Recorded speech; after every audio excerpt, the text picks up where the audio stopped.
4 days after the earthquake disaster, this remains an unsettled and dangerous place. Today, there were more aftershocks. They came every few hours, and each time they would send people scurrying to the middle of the street. A practice maneuver now here as people still leery of going inside buildings for fear of more earthquakes. With as many as 200,000 people feared dead, the United Nations today called this disaster historic, saying it may be the worst they have ever handled. Also, U.S. Secretary of State Hillary Clinton touched down here today as well to see the devastation for herself. We can also tell you that 3 presidents, President Obama, Bush, and Clinton, met today to map out the future of fundraising and to bring help in a massive fundraising effort for the people of Haiti. We'll get to all that as we continue here tonight, but we want to talk first about a new phase in the relief operation here, a dangerous one, because people here are simply running out of patience.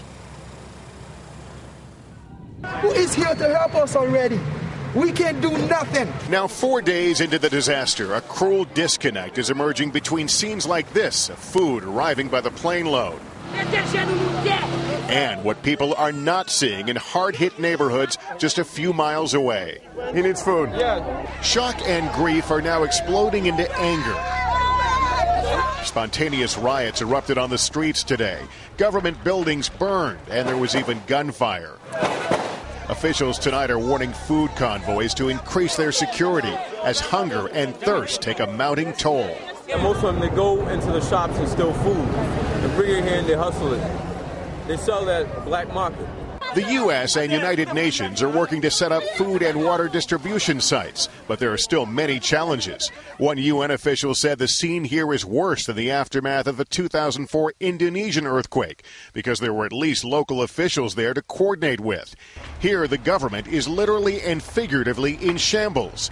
Only half of Port-au-Prince's police force is on the street. The Haitian people know a little something about resiliency. They knew it before the earthquake, and they certainly know it now, as they have reestablished a sense of community, now beneath tents instead of in their homes, now destroyed. But they still need water, food, and even medical care. This woman has a hurt leg. She can't walk, but she hasn't received any care. There were also more aftershocks today, sending these jittery residents who were tapping a source of water briefly scrambling.